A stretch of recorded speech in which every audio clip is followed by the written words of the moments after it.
through this body, we give you the praise. Tommy, that's powerful.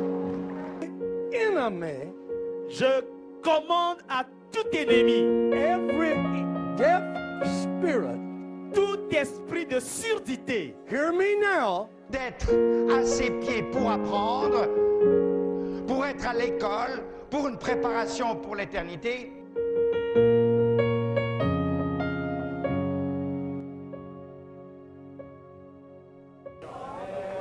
Heal this man's collapsed lung, oh God. They didn't know a bit more than to believe what he said. Bonjour et bienvenue dans votre émission VIP, véritable imitateur de la parole. Je suis Jessica Moloma, votre présentatrice. Le concept principal de cette émission, c'est de vous faire découvrir la parole qui est Christ comme vous le savez.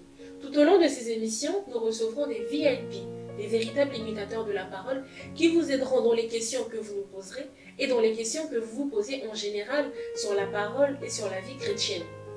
Aujourd'hui, nous recevons un invité particulier, c'est le pasteur Elvis Tunga, pasteur de l'église MCEA, Mission chrétienne pour l'épanouissement des âmes, qui se trouve aux 2 rue Buffon, Le Havre.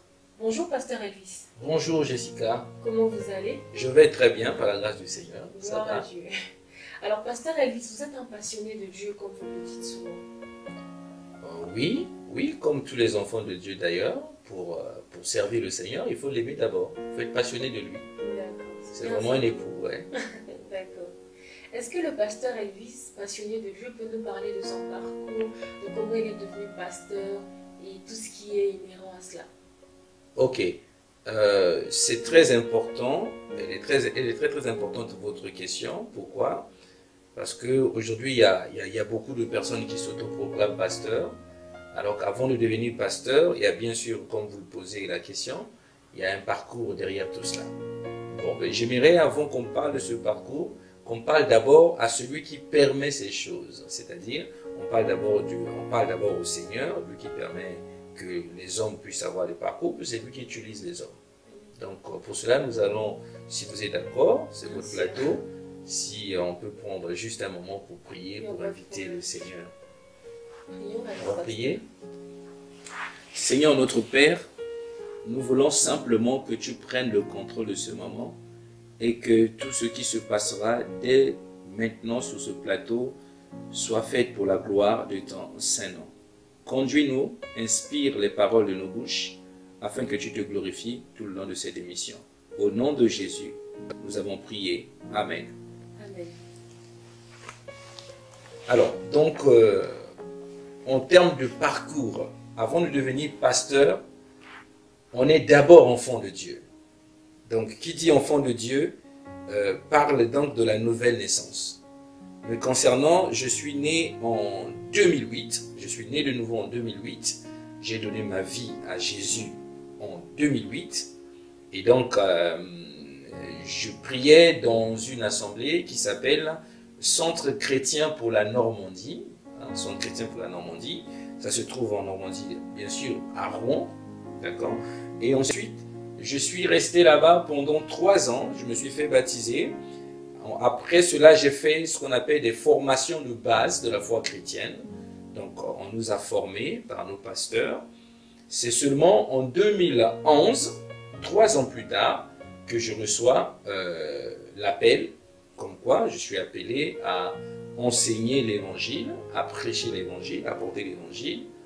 Donc, ça va être maintenant en 2012, précisément le 3 février 2012, je vais donc quitter le centre chrétien pour la Normandie, après avoir parlé avec mon pasteur. Je rejoins donc les églises Impact Centre Chrétien à Rouen, l'église locale de Rouen.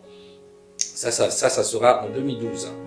Je suis resté à Impact Centre Chrétien en train de travailler pour le suivi des âmes. Donc j'ai travaillé 3 ans à Impact Centre Chrétien pour le suivi des âmes. Et je faisais aussi la modération des cultes.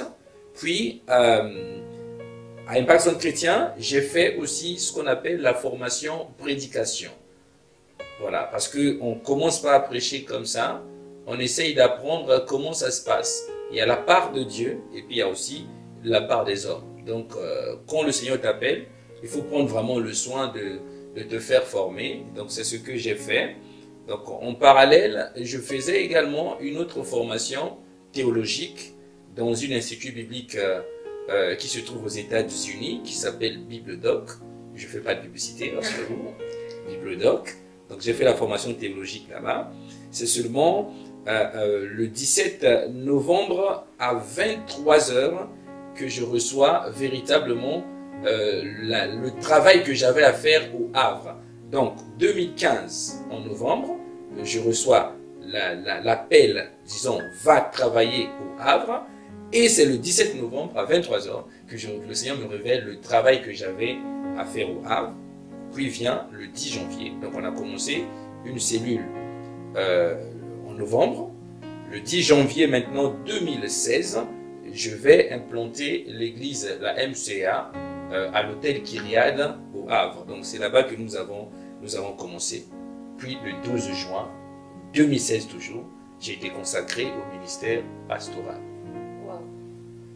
On voit bien que votre parcours, il vous a marqué. Vous avez les dates en tête. Ces dates, vous les aviez notées avant ou bien, je ne sais pas, elles sont tellement importantes que vous les avez en mémoire. C'est des événements de toute une vie. Wow. Quand vous êtes serviteur de Dieu, tu vis pour Christ. Comme l'apôtre Paul le dit, ce n'est plus moi qui vis, mais c'est Christ qui vit en moi. Et si je vis par la foi. Je vis dans la foi au Fils de Dieu qui m'a aimé. C'est-à-dire que la vie d'un pasteur, ce n'est plus sa vie, il appartient à Dieu. C'est un instrument de Dieu. Et donc, quand il y a des choses qui se passent dans sa vie, ça le marque forcément. Surtout quand c'est des choses qui concernent la mission pour laquelle nous vivons. Donc, il y a une date effectivement qui m'a beaucoup marqué.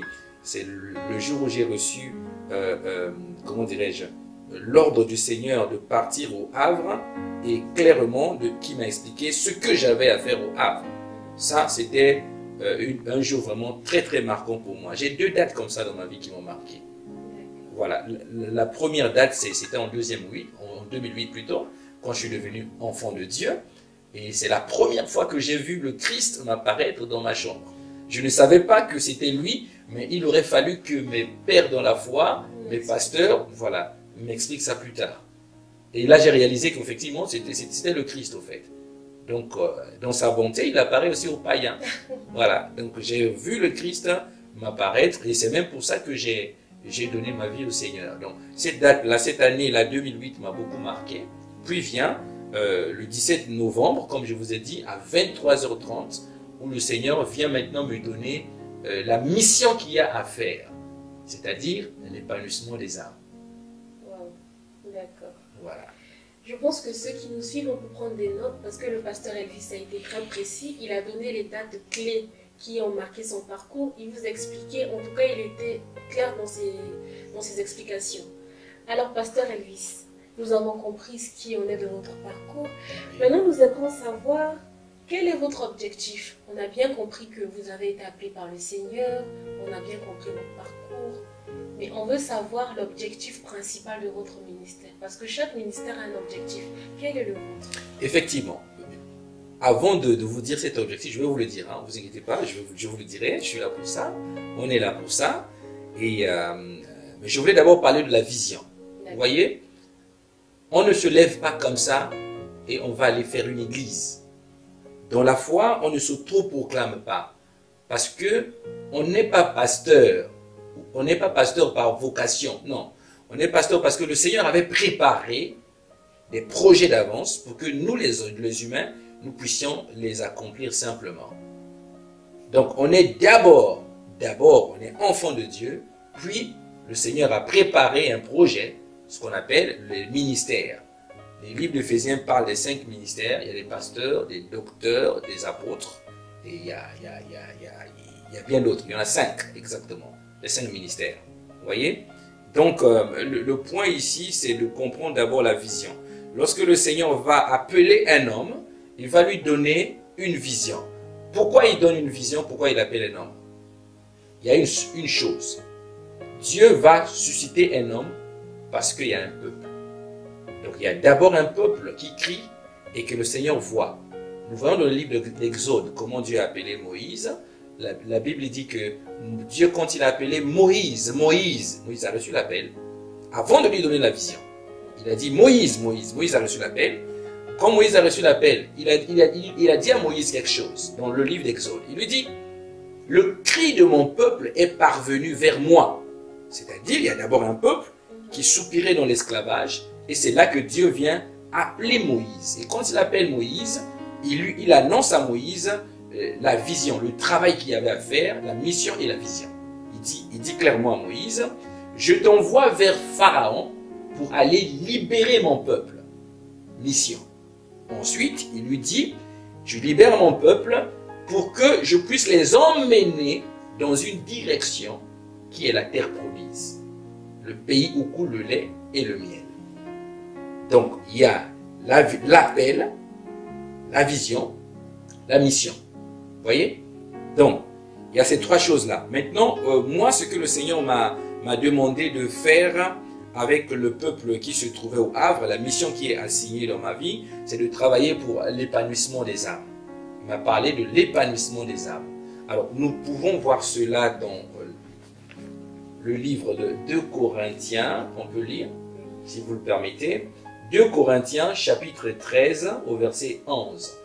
Nous lisons, la Bible dit, « Au reste, frères, soyez dans la joie, perfectionnez-vous, consolez-vous, ayez un même sentiment, vivez en paix, et le Dieu d'amour et de paix sera avec vous. Au reste, frères, soyez dans la joie, perfectionnez-vous. » Voyez, il y a la version Nouvelle Bible Second. Le mot perfectionnez-vous rend épanouissement. Donc, le travail que je fais consiste à faire à ce que les enfants de Dieu soient épanouis dans les ministères, dans leur rôle sur le corps de Christ. Parce que le Seigneur a vu comment les enfants de Dieu servent le Seigneur. Ils sont désemparés par les vents des églises. D'autres s'ennuient dans des églises. D'autres ne savent pas où ils sont. Ils sont appelés à jouer le rôle du pied, mais ils se retrouvent à faire le rôle de la main parce qu'ils ne savent pas trop où ils sont. Donc ma mission vraiment, ce que le Seigneur veut que je fasse, c'est que les gens découvrent le potentiel que Dieu a mis en eux et qu'ils rentrent dans leur ministère et qu'ils le fassent avec épanouissement. D'accord. Et une petite parenthèse, pour le moment la mission elle est pour le Havre, c'est ce que nous avons pu comprendre. Oui, Dieu m'a appelé au Havre, mais c'est une vision pour commencer au Havre. D'accord. Donc on a commencé au Havre. Nous avons également une cellule à Montréal, une cellule de prière, parce qu'une bonne église doit toujours commencer par une cellule. C'est l'esprit de la chambre haute. L'église primitive a commencé dans la chambre haute. D'accord. Alors, pasteur Elvis, je vais vous poser une question que certains pasteurs trouvent tabou. Mais j'ai quand même vous la poser. Je vous écoute. J'aimerais savoir si vous avez reçu la bénédiction de votre ou de vos pères. Ah, la bénédiction des pères. Oui. Bon, moi je crois beaucoup au Père dans la foi. Vous voyez, Abraham est notre Père. À nous tous, nous le disons. Mais personne n'est né physiquement du sein d'Abraham. Donc il y a une dimension spirituelle qui est rattachée au fait qu'Abraham soit notre Père. Bien sûr. Moi je crois que dans le corps du Christ, il y a ce qu'on peut appeler Père dans la foi. Un Père c'est quoi? Pour un enfant dans la vie normale, un père c'est celui qui éduque l'enfant, qui donne naissance, qui éduque l'enfant et qui accompagne l'enfant jusqu'à sa majorité. C'est ça un père, jusqu'à ce qu'il soit autonome. Mais moi je crois que dans la foi, on ne peut pas être un Melchisédek dans la foi. Donc, tu es sorti comme ça, on ne sait pas d'où tu viens. Non, il y a toujours des pères, on grandit toujours dans une maison. Même si on est appelé à aller former des églises demain, ce n'est pas la vocation de tout le monde. Mais quelques-uns sont appelés, comme nous, à aller bâtir des œuvres, mais on a toujours des pères dans la foi. Donc, et puis, je n'ai pas quitté ces deux églises que j'ai connues dans ma vie comme un rebelle. J'ai jamais été un rebelle. J'ai jamais été un rebelle. En 2012, lorsque j'ai quitté le centre chrétien pour la Normandie, j'ai parlé avec mon pasteur. D'accord? Et on a prié ensemble et c'est comme ça que je suis parti. Donc, quand j'ai rejoint Impact Centre Chrétien, avant de partir d'Impact Centre Chrétien, j'ai appelé un de mes pères, il était en déplacement, j'ai parlé avec lui et puis il m'a béni, il m'a dit quelque chose qui m'a beaucoup marqué. Il m'a dit, je t'ai tout donné, je t'ai montré des choses, mais va faire l'œuvre de Dieu et n'échoue pas. Parce que ce que tu as reçu, ce n'est pas pour échouer. Et là où je crois que cette parole-là qui m'avait libéré dans ma vie, je fais l'œuvre avec détermination et je sais que le Seigneur est au contrôle et je n'échouerai jamais. Vous voyez, j'ai cette mentalité-là. Donc l'échec n'est pas mon partage. Et donc, mes deux pères dans la foi, là déjà, ils m'ont béni. Puis, alors, il y a un troisième avec qui je suis maintenant, celui qui m'a consacré au ministère, le 12 juin 2016 précisément. Je suis soumis à son autorité. Donc, quand j'ai des problèmes dans le ministère, c'est lui qui répond. Je l'appelle, je lui dis, ah, père, regarde. Au fait, l'avantage d'avoir un père, c'est qu'il y a déjà un parcours, il y a déjà une expérience. Parce que l'Église, Dieu va utiliser l'homme que nous sommes. Il va utiliser le vase. Le vase, il n'est pas spirituel. Le corps n'est pas spirituel. Mais c'est l'homme qui est spirituel. Vous voyez? Dieu va utiliser le vase. Mais le vase, lorsqu'il commence à servir Dieu, il a besoin de ce qu'on appelle le caractère. Et quand il y a des situations qui arrivent dans le ministère, quelquefois notre caractère ne suit pas. On a besoin du tierce personne qui est expérimentée.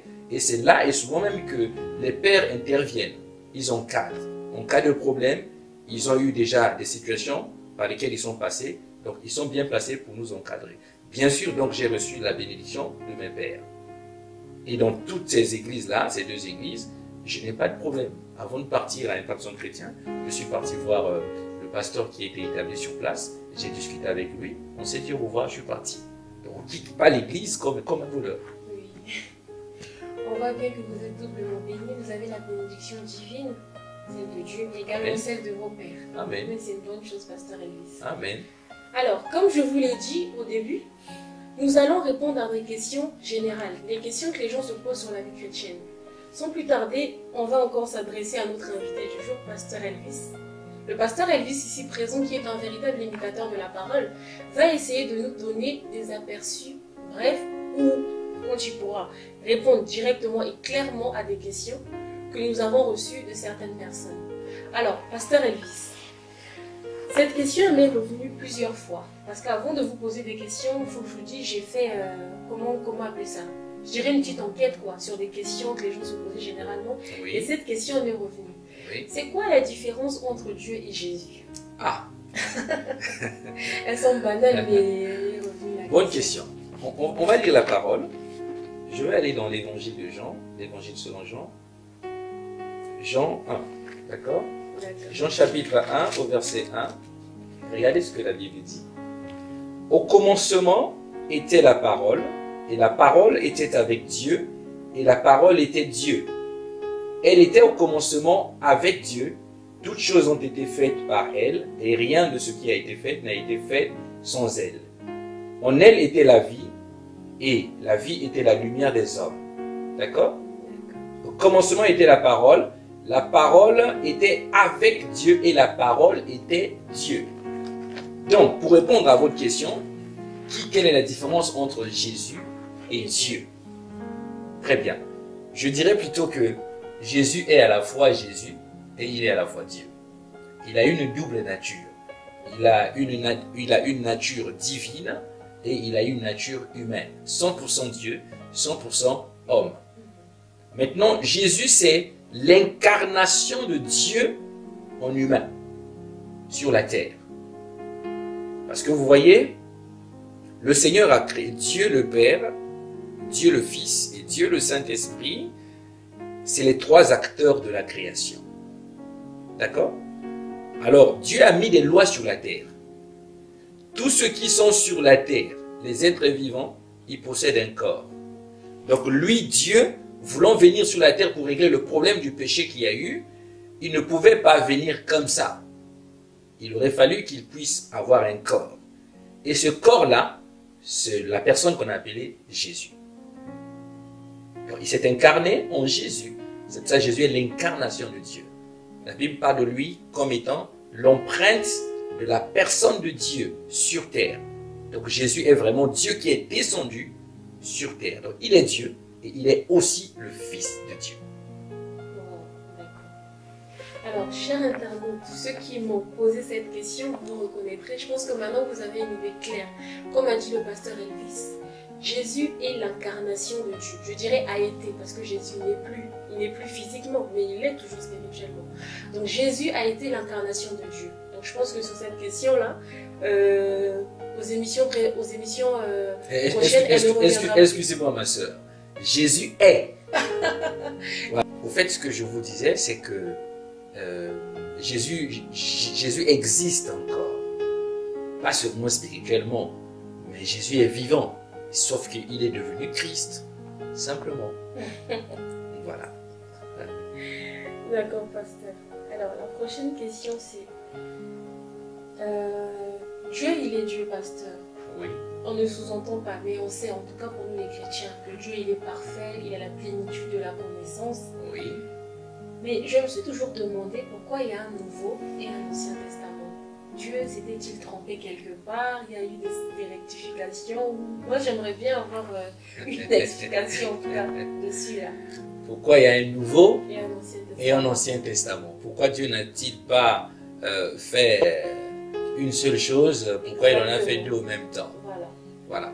Bon, là, je pense que il faut comprendre un peu comment le Seigneur a l'habitude de travailler. C'est vrai que ses voies sont insondables, on ne peut pas prévoir comment lui va faire les choses, mais le fait d'être son enfant, le fait que nous soyons ses enfants, il a une façon de travailler avec chacun d'entre nous. Et à partir de là, nous découvrons un peu la manière dont le Seigneur est susceptible de procéder. Donc, quand on comprend, on voit que Dieu a l'habitude de ne pas surprendre les humains. Il a l'habitude de ne pas surprendre. Il prend toujours le soin de préparer ce qu'il va faire en avance. Je prends un exemple concret avant que nous continuions. Un exemple concret sur la création, par exemple. Vous voyez, Dieu va d'abord créer le monde dans la Genèse. Il crée la femme, il crée l'homme au même temps. Puis, dans la deuxième phase, il va commencer à former. Tu vois, j'ai souvent l'habitude de dire que lorsque je prêche à l'église, j'ai toujours l'habitude de dire que l'homme et la femme ont été créés au même temps, d'accord? Mais l'homme a été formé avant la femme.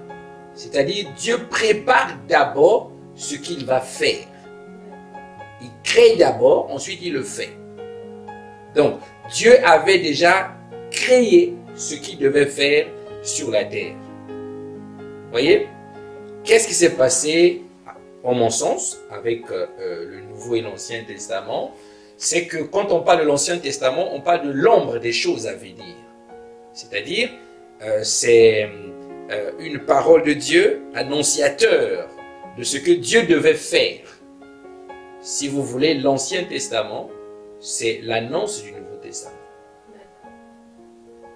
Donc, dans l'Ancien Testament, Dieu s'est choisi un peuple, qui est le peuple d'Israël. Il a donné la loi à son peuple. Dans l'Ancien Testament, vous avez les 5 premiers livres qui s'appellent, par exemple, ce qu'on appelle la Torah ou le Pentateuque, les 5 premiers livres de la Bible. C'est la loi que Dieu a donnée au peuple d'Israël. Quand vous prenez, par exemple, un livre du Pentateuque qui est le livre de l'Exode, dans l'Exode va vous parler de la traversée du désert des enfants d'Israël. Voyez? Et de nos jours actuellement, parce que l'Ancien Testament n'est pas passé, hein, c'est la loi, mais c'est pas passé. De nos jours, oui, ma soeur. De nos jours, si nous voulons comprendre, par exemple, la marche chrétienne, il serait bien d'aller lire le livre d'Exode. Donc, il y a l'Ancien Testament qui prend une partie de la loi et les prophètes. Et ensuite, il y a le Nouveau Testament qui commence par les évangiles, c'est-à-dire le récit des témoins oculaires de ceux qui ont vu le Christ opérer sur la terre, Jésus opérer sur la terre. Donc, entre les deux, il y a une transition. La transition, c'est Christ. Donc, l'Ancien Testament va annoncer la venue de Christ, la marche avec le Seigneur, la vie éternelle, la nouvelle Jérusalem qui sera, bien sûr, terrestre, d'accord? Ils appellent ça, l'Ancien Testament, le Seigneur appelle ça, par exemple, Canaan, le pays où coule le lait et le miel. Mais c'est la nouvelle Jérusalem que Jésus va venir annoncer maintenant plus tard. Donc, il y a les prophètes, il y a eu les prophètes, Et ensuite, il y a eu Jésus qui est venu. La Bible dit que autrefois, Dieu nous a parlé par les prophètes. Maintenant, il nous parle par le Fils qu'il a établi héritier de toutes choses. Donc, Dieu ne parle plus par le prophète, il parle maintenant par le Fils. Donc, il y a eu le premier livre, le Nouveau Testament, l'Ancien Testament, et ensuite, il y a eu le second, qui est le Nouveau Testament. Et dans le Nouveau Testament, nous avons carrément un modèle que le Seigneur a voulu nous donner, qui est le modèle de Christ. Donc, Christ est venu boucler et annoncer les choses à venir. Voilà pourquoi il dit « Je suis le chemin, la vérité et la vie ». Donc, il y a bien deux testaments. Il y a un qui est annonciateur de l'autre, et l'autre vient pour boucler, conclure ce qui avait été annoncé. On voit que c'est un travail complet. C'est un travail complémentaire. Donc, je ne suis pas de ceux qui pensent que la loi a été abolie. Je crois à la Bible entièrement comme étant parole de Dieu inspirée. Ancien et Nouveau Testament. Bien. Maintenant, Pasteur Elvis, nous avons abordé deux thèmes. Oui. Ce sont des thèmes, chers internautes, que nous aborderons encore en long et en large dans les prochaines émissions. Pour le moment, le pasteur il va essayer de donner des brefs aperçus dessus. Alors, le premier thème, parce que je ne le prends pas en tant que question, c'est est-ce que la femme, elle peut prêcher selon les évangiles? Selon, je dirais plutôt selon les paroles, Et un chrétien, celui qui croit en Christ, peut-il rater l'enlèvement? Ces deux thèmes-là, ce sont des thèmes que je dirais assez pertinents. Parce que après avoir fait certaines enquêtes, quand je posais certaines questions aux gens, en tout cas, je peux vous rassurer qu'il y a eu pas mal de débats dessus. Voilà pourquoi je les ai considérés comme des thèmes et non comme des questions. Alors, Pasteur Elvis, rapidement, on veut deux brefs aperçus sur la femme.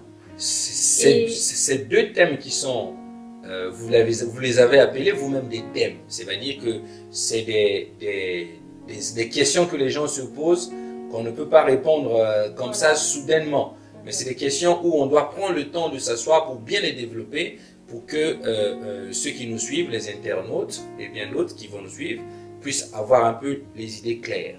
Donc je vais essayer de répondre à ces questions succinctement. Et bon, si on a l'occasion de revenir en ce moment-là, lors des prochaines émissions, on pourra revenir en long et en large sur ces questions-là. Maintenant, le point c'est que au sujet des femmes, c'est ça?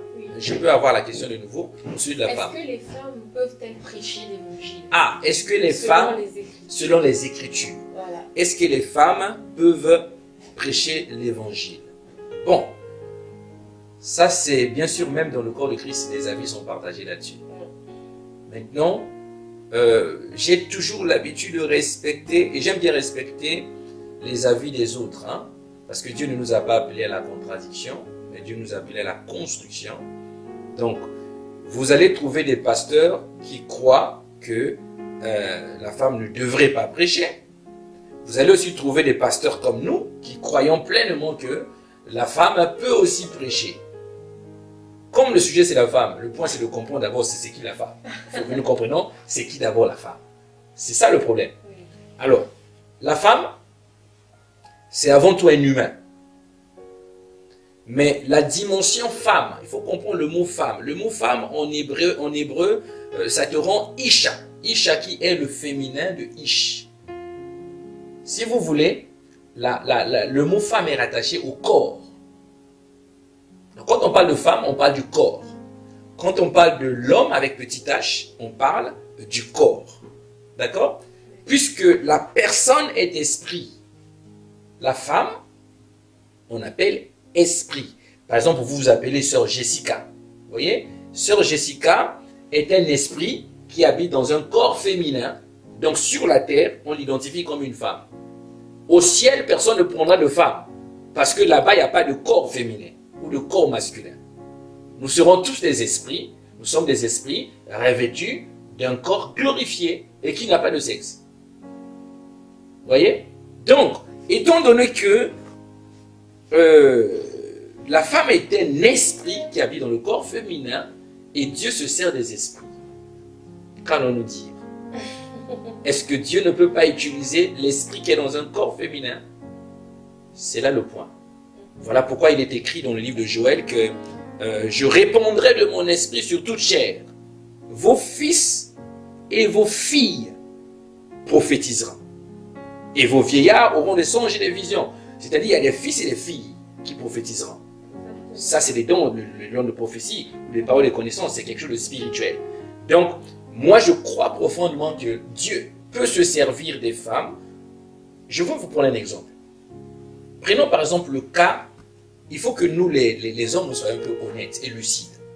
Prenons un peu le cas des femmes qui ont marqué le monde, comme des Catherine Kuhlman, qui ont eu des ministères remplis d'impact, comme celle qui est là actuellement, la femme qui est là, comment ça s'appelle, Joyce Meyer. Prenons le cas de ces femmes-là. Regardez un peu ce que le Seigneur est en train de faire au travers de ces femmes-là. C'est fort. Voilà, vous le dites, c'est fort. Pourquoi maintenant nous allons avoir, nous, le droit de dire qu'une femme ne doit pas prêcher? Il faut comprendre ce que les Écritures disent. Paul a parlé de ça dans un contexte. C'est l'apôtre Paul qui l'a parlé à l'église de Corinthe. Il a dit que les femmes doivent se taire dans l'assemblée. Il faut comprendre le problème qu'il y avait dans l'église de Corinthe. Dans l'église de Corinthe, il y avait un problème. Lorsque les hommes faisaient le ministère, les femmes avaient toujours tendance à se lever et leur parler quelquefois des histoires de la maison. C'est là que l'apôtre Paul a commencé à dire, non, vous devez vous taire. Lorsque les hommes sont en train de parler, vous devez vous taire. Il y a toutes ces choses-là qui se passent. Mais moi, je crois que le Seigneur peut utiliser une femme et il peut même l'utiliser puissamment, plus que quelquefois même les hommes. Je le crois également. Il faut que nous soyons, je comprends, on va dire que vous êtes une femme, vous défendez la cause féminine, mais moi je crois véritablement que le Seigneur est capable d'utiliser un instrument qui est dans un corps féminin. Parce que c'est d'abord un esprit qui habite dans un corps et qui possède une âme. Voilà. Et pour ce qui en est du chrétien qui peut ou ne pas rater l'enlèvement, vous en pensez? Ah, est-ce que le chrétien peut rater l'enlèvement? Voilà encore une autre question. Je pense qu'il faut d'abord connaître c'est quoi le chrétien et c'est quoi l'enlèvement. Le chrétien, c'est un enfant. Sans couper, pasteur. Oui. Sur ce que le pasteur a dit, c'est quoi le chrétien, c'est quoi l'enlèvement, je voulais juste vous dire qu'à l'église MCEA, il y a eu une formation des serviteurs. Et cette formation a été très bénéfique. On pourra vous la mettre quand on aura la pause. Dans cette formation, le pasteur Elvis nous définit le chrétien. Il nous définit également les bases de la foi chrétienne. Donc, pour ceux qui auront l'occasion, vous pourrez voir le focus qu'on a eu à faire après l'émission. Et donc, c'était juste une petite parenthèse, hein, pasteur Elvis, pour rappeler la formation. Ok, je vous écoute sur votre question. Donc, le chrétien est-il forcément sujet à l'enlèvement ou il peut rater l'enlèvement? Le chrétien est sujet à la vie éternelle.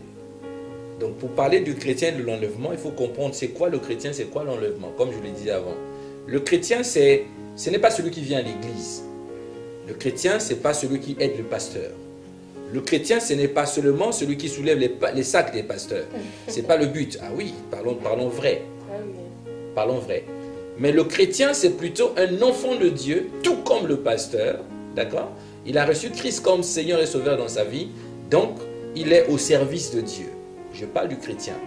Normalement, je dis normalement, un chrétien qui vit normalement, qui respecte la parole de Dieu, qui met en pratique les commandements de Dieu, qui est une épouse sans tache ni ride, lorsque le Seigneur revient, il ne pourra pas rater l'enlèvement. Maintenant, il y a une autre catégorie de chrétiens qu'on appelle les chrétiens rétrogrades, les chrétiens charnels. Ceux qui, un coup, ils sont avec Dieu, un coup, ils sont dans le monde, ils sont un peu mélangés. Ceux-là, bien entendu, la Bible dit que lorsque le Seigneur reviendra, il raterait l'enlèvement. Mais rater l'enlèvement ne veut pas dire aller en enfer. Parce que lors de la dernière... Non, rater l'enlèvement ne signifie pas aller en enfer. Parce que après l'enlèvement, après que le chrétien Jésus ait enlevé l'Église, il y aura une autre dimension du millénium qui vont se passer sur la terre. Donc, il y aura une autre catégorie de chrétiens qui resteront sur la terre. Vous voyez? Donc, rater l'enlèvement, ça ne veut pas dire rater le ciel, non. Donc, il y a des chrétiens, bien sûr. Quand vous êtes chrétien, vous avez le salut, vous avez la vie éternelle. Donc, si on ne vous enlève pas, ça ne veut pas dire que vous n'avez plus la vie éternelle, mais vous allez rester sur la terre, vous allez connaître ce qu'on appelle la tribulation. Et donc, ce serait mieux de partir au premier Ah tour. oui, hein. Ah oui, je m'en doute. Hein. Donc, il y a une catégorie de chrétiens qui pourront, bien entendu, rater l'enlèvement. Dommage. Pour finir avec les questions populaires, pasteur, je vais, introduire une question qui m'est revenue également, c'est sur la dîme. Beaucoup de personnes pensent aujourd'hui, en tout cas beaucoup de personnes polémiquent sur la dîme, pasteur. Il y a des gens qui pensent que la dîme n'est pas obligatoire. Mais moi, personnellement, d'après les Saintes Écritures, je sais qu'elle est obligatoire. Ça, c'est ce que je pense. Mais après, je ne sais pas ce qu'il en est réellement. Qu'est-ce que le pasteur Elvis en pense, non. Donc moi, j'aimerais savoir que vous nous dites, j'aimerais que vous nous dites rapidement la dîme, qu'est-ce que c'est, est-ce que c'est obligatoire? Et la dîme, par définition, elle doit avoir quelle nature? C'est-à-dire, la dîme doit être forcément une offrande monétaire ou la dîme peut être n'importe quelle chose. Enfin, j'arrive à l'église, ma dîme, ce serait peut-être une chaise pour le pasteur, je sais pas, une plante, ou forcément de l'argent, ou forcément le 10e de mon revenu. J'aimerais bien savoir, parce qu'il y a des gens qui se posent des questions dessus aussi. D'accord, ok. Au sujet de la dîme et de l'offrande, bon, c'est une question que beaucoup de chrétiens se posent actuellement, parce qu'il y a beaucoup de doctrines qui courent là-dessus. Il y a les adeptes de l'abolition de la loi, qui disent que pour nous, la loi est finie, donc ça c'était la loi, la dîme c'est la loi, ça c'est la loi. Mais c'est les mêmes qui se retrouvent dans des situations où ils sont dans des salles, ils n'arrivent pas à les payer, on les met dehors. Toutes ces choses-là. Oui, soyons lucides. Parlons un peu de la dîme. La dîme, c'est un pourcentage. Le mot dîme, c'est 10%. D'accord? 10%. Et quand on parle de 10%, on parle de 10% des revenus.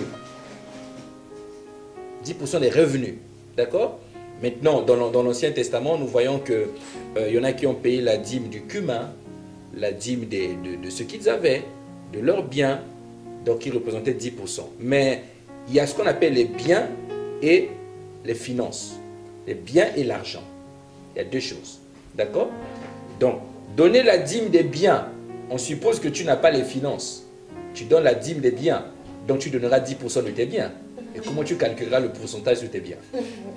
Tu seras obligé d'évaluer leur valeur monétaire afin de représenter peut-être 10% de ces biens-là. N'est-ce pas? Comment tu calculeras 10% sur 4 sacs de riz que tu apporteras? Est-ce que tu vas peser pour apporter le 10e? Donc la dîme a bien entendu de nos jours, la dîme a bien entendu une connotation financière. Je vous explique pourquoi. Pourquoi c'est comme ça? Pourquoi aujourd'hui vous n'allez pas prendre 10% du cumin pour venir donner à l'église? Pourquoi aujourd'hui vous ne pouvez pas faire ce genre de truc? Parce que le monde a évolué, le monde a changé. La Bible ne se conforme pas au monde, ça c'est vrai. La Bible reste la Bible, elle ne se conforme pas au monde. Mais regardez l'évolution de nos sociétés actuellement. Avant, la richesse était symbolisée par les biens. Par exemple, Job était riche. La Bible ne nous a jamais parlé du compte bancaire de Job. Job était riche, il avait des troupeaux, il avait des travailleurs, mais l'économie était basée sur l'économie de troc. C'est-à-dire les biens s'échangent comme des biens. Plus tu avais des biens, plus tu avais la richesse. Mais lorsqu'on est passé dans un système monétaire, ça a changé. Vous voyez? Par exemple, le talent, c'était la monnaie. Ce qu'on a vu, on est venu demander à Jésus pour payer les impôts, les deniers, c'est la monnaie. Donc la monnaie est arrivée. Jésus lui-même, il n'a pas payé l'impôt avec le cumin ou les moutons. Il a payé avec les deniers. Vous voyez? Donc c'est les talents monétaires. Donc quand on parle de la dîme, concrètement, ça représente 10% de vos revenus. Les revenus, c'est-à-dire ce que vous revient. Maintenant, la dîme contient la sécurité dans vos finances. La dîme contient la sécurité dans les finances. C'est là que le Seigneur dit dans le livre de Malachie, il dit dans le livre de Malachie 3, que mettez-moi de la sorte à l'épreuve et vous verrez comment je menacerai celui qui dévore. Celui qui dévore. Celui qui dévore quoi? Vos finances et vos revenus. Il menacera celui qui dévore. Donc celui qui donne sa dîme à Dieu, il bénéficie de la sécurité dans ses finances. Ensuite, il y a ce qu'on appelle l'offrande. L'offrande qui apporte l'idée de la libéralité. C'est-à-dire, dans l'offrande, on ne va pas t'imposer un pourcentage. Dans l'offrande, c'est la libéralité. Tu veux donner 2 euros, tu donnes 2 euros. Tu veux donner 4 euros, tu donnes 4 euros. Pourquoi cette libéralité? Parce que dans l'offrande, il y a la notion de la multiplication. L'offrande contient la multiplication. La Bible va dire que celui qui sème peu récolte peu, celui qui sème abondamment récolte abondamment. Vous voyez? C'est-à-dire, l'offrande, c'est la part qui contient la multiplication. Si tu donnes 1000 euros, le Seigneur va te multiplier ça selon ta foi. Voilà. Selon ta foi, il va te multiplier ça. Maintenant, après, bon, il y en a qui disent on devait supprimer la dîme, laisser l'offrande, mais la Bible ne nous dit pas de supprimer l'un et de laisser l'autre. Il y a ce qu'on appelle Dieu qui est un roi, il y a ce qu'on appelle les décrets. Vous voyez? Les décrets. La dîme est un décret divin. Et l'offrande, ben c'est l'offrande. Donc les deux restent valables de nos jours. Je pense que là, la différence, elle a été bien faite. Merci, pasteur, d'ailleurs.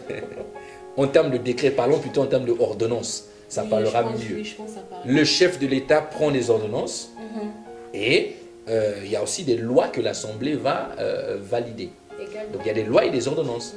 Mais la dîme est une ordonnance divine. Dieu dit, vous ferez cela perpétuellement. Voilà. Alors, chers internautes, vous avez compris ce que le pasteur a dit. La dîme est une ordonnance perpétuelle. Donc, on n'en dira pas plus, hein. Il a été très clair dessus. Comme je vous l'ai dit précédemment, il s'est tenu à l'église MCE une formation des serviteurs. Et on ne peut pas faire cette émission sans vous donner un bref aperçu de la formation. Alors, on marquera une courte pause et par là, vous aurez le bref aperçu de la formation. À tout à l'heure.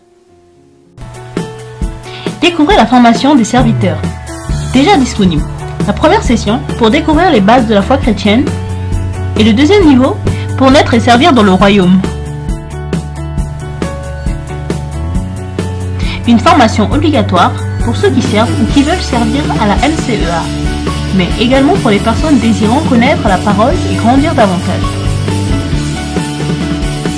Nos étudiants ont terminé la première session, mais vous pourrez maintenant vous inscrire pour la deuxième session.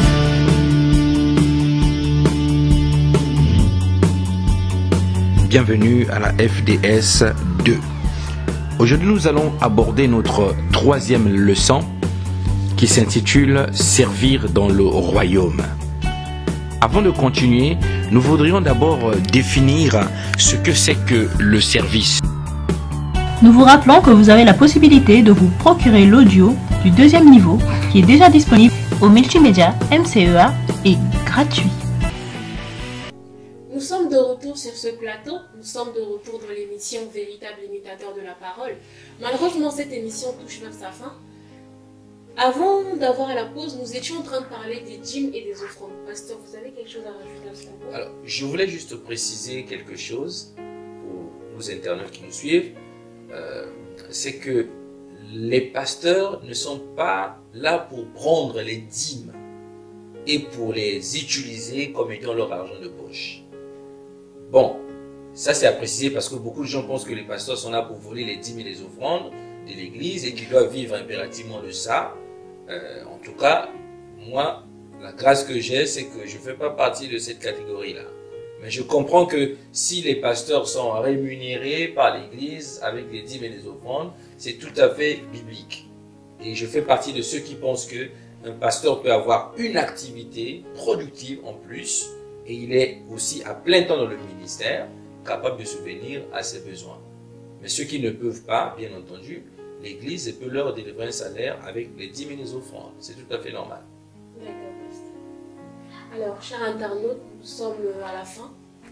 Vous aurez l'occasion d'avoir un aperçu encore un peu plus long sur l'église MCEA et d'avoir des réponses sur vos questions parce que je vous ai dit qu'au fil des émissions, nous aurons des VIP, des véritables imitateurs de la parole. Alors pour cela, ne vous inquiétez pas. Donc, comme coutume, pasteur, au début nous avons prié et maintenant à la fin, je juge bon de prier pour rendre grâce à ce Père qui nous a permis d'être là encore. Amen. Amen. Il est le Dieu du commencement et de la fin. Nous allons clôturer avec lui. Seigneur notre Père, nous te disons merci. Père, je viens bénir ce plateau. Je bénis ma sœur Jessica et mon cœur est rempli d'allégresse et de joie Parce que tu dis que béni soit celui qui reçoit, celui qui vient de la part du Seigneur. Que cette plateforme, véritable imitateur de la parole, devienne une véritable plateforme qui transfère l'évangile et qui fait propager ta parole dans cette génération. Bénis-la, bénis ses équipes, au nom de Jésus-Christ de Nazareth. Amen. Amen. Pasteur Eli, je vous remercie d'avoir répondu présent à mon invitation. C'est moi qui vous remercie. Que Dieu vous bénisse. Merci, qui vous bénisse également. Chers internautes, le pasteur Eli et moi vous disions merci pour le temps que vous avez pris. Je vous souhaite une agréable journée, le pasteur Elvis également.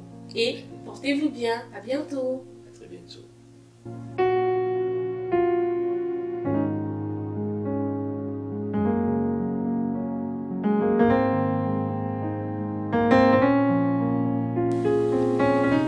Votre émission VIP à suivre sur MCEA TV.